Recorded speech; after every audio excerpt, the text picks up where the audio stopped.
Hey, what's up guys? Today I'm going to be doing a review video, but first, before I get to what I'm going to review, I have to apologize because my voice is a little deep and scratchy because I have a little cold, but I need to get these review videos in and out, and I have to do two of them. They're pretty much books that you probably already know and maybe read. And so the first review I'll be reviewing is the Warrior Heir by Cinda Chima. This is the first book of a 5-book series called the Heir Chronicles. The 5th and final book hasn't been out yet. It will be out in October, and I'll put the release date right here since mark it on your calendar, whatever. The thing about this series is that each of the novels are actually companion novels, so they don't really continue on after the previous book. You still get the same world, just you're reading the different characters. And you can really tell based on the title, because this one is the Warrior Heir, the second book is called the Wizard Heir, and then so on and so on. I read this for the Book Explosion. This was their book of the month for July, and I read this right at the end of the week. And I thought I was going to make it in time for the live show, but I didn't finish it in time, so I missed it. But good thing is that I finished it the next day after the live show, and I watched the live show then as well. So first off, before I kind of give you my thoughts on this, I want to mention the cover of the book. Like the first 3 books of this series, it kind of has this whole simple thing, like the one I have right here, where you have the titles on the side. So that, and I like that. It makes the item in the middle stand out. And the reason I think they did this for the first 3 books, because it was supposed to be, the series was supposed to be a trilogy, and the author decided that well, why not just add 2 more books? And with those 2 more books, they added new covers. It has a little more detail in it. So like, this is the 4th book. This is what it looks like. So you get the item, but then you got a little more detail in the background there. So I have all the books, so they're right here. So I would call this your modern day fantasy because the story is set in our time. The prologue, though, it's not really a spoiler, I don't think. It is, I'm just going to say that the prologue is set in the past because there is a connection between that and how the storyline goes in the book.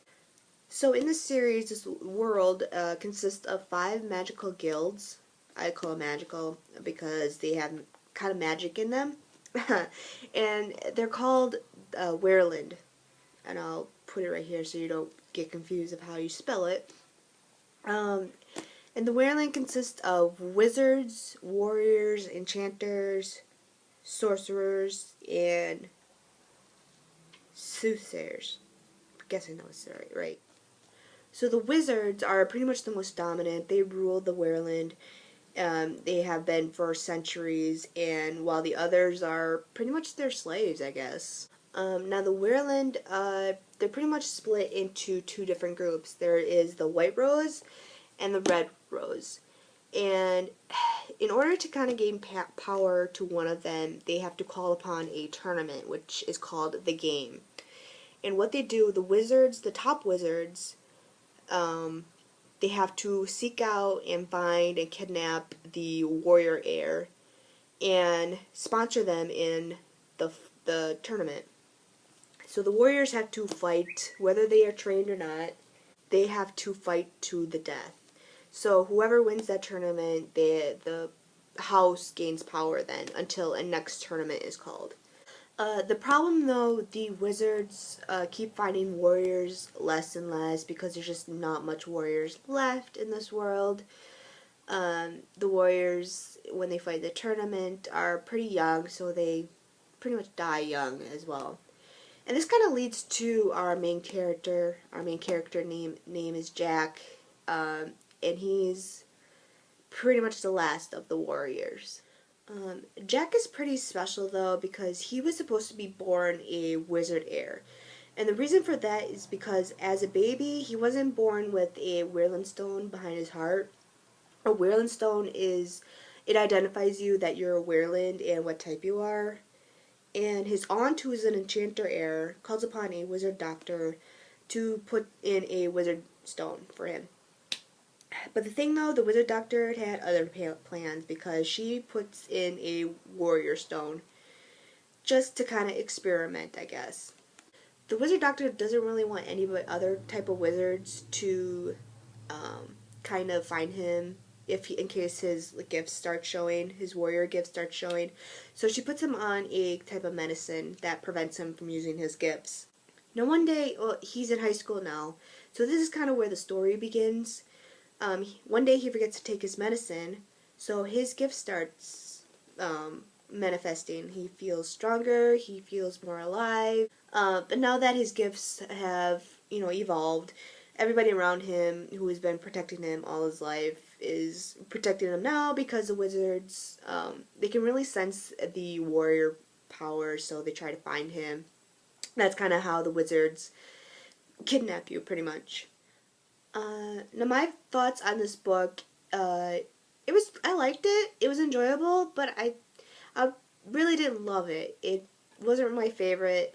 The prologue of the story, it did kind of capture my attention, and I thought this was going to be like an epic story, and was looking forward to it, but once the story began, it kind of went downhill. The story was slow-paced, but the reading was fast-paced, because it's a young adult fantasy. I was kind of wishing for more action, I guess, a little more adventure. There's not much going on there. And my favorite part would have to be the ending of the story. The characters of the book, I like that I get to read a male protagonist instead of a female. You get a lot of female heroines when you're reading a young adult fantasy. But I like that this is something different for me. And Jack, being who he is, I know it questions me a little bit, but I think we'll get to see him in the future, hopefully, because even though these are companion novels, I still think that you might get a little more of Jack in the rest of the series. I don't know how it is. I haven't read the series. I haven't finished up the series yet. His aunt, whose name is Linda, like I said, she's an Enchanter Heir, so she's different than Jack. I think she's trying to be a little bit overprotective of him now that his gifts have kind of manifested, but I kind of understand where she's going. But his mother is a little bit really overprotected ever since he was a baby, because he nearly died. But he's 16 now, and I think that's when she should lay off a bit. I guess I should mention that his mother, though, she doesn't really know what's going on because she is human. And what the Weirdling call the humans, they call them unaware. Spell it right here. Because they're pretty much unaware of things. Unaware, yeah. There's another character in here named Lee. He's a trainer for Jack because he's training him of his warrior skills. And Lee is kind of a mysterious guy. You don't really know too much about him. You don't really get enough of him. But I think, like Jack, you maybe get more of him throughout the story, though. I gave this a 4 out of 5 because there just wasn't much going on. But I liked the story. I think the story is good, okay. I will say, even though I don't like comparing books with other things, I won't say that based on their similarities. But I will say that if you like The Hunger Games, give it a try. I'll recommend that if you guys like The Hunger Games. Okay, so that is it for this video, for this review, and I hope I'm not really missing anything, I guess. But if I did miss anything, let me know what your thoughts were on this book, if you guys have read this book. Like this video if you like the review I gave, or comment down below. And please subscribe. That would be really much appreciated. And like I said, I'll do a little more review videos from time to time. So, I'll check you guys in my next video. I'll see you later. Bye-bye. thing about this series, though, is that each of the novels are actually companion novels. They don't really continue right after the previous book, so you get the same world, but you damn flappers. And the guilds consist of warriors, enchanters, sorcerers. What else am I missing? Soothsayer. No, see, I lost it. The problem though, the wizards keep finding wizards less and less because there's just not that many did I say wizards? Just off balance. You have to go. You have to like not go. You have to like expect not. I don't know what to say it. Hey, what's up, guys? Today I'll be reviewing the book The Warrior Heir by Cinda Chima. This is the first book of a blah, blah, blah. Hey, what's up, guys? Today I'll be reviewing a book. Can't talk. Hey, what's up, guys? Today I'll be reviewing the book The Warrior Heir by Cinda Chima. This is the first book. Hey, what's up, guys? So today I'm going to be reviewing The Heir Chronicles by Cinda Chima. This is a first book of a 5-book series called The Heir Chronicles.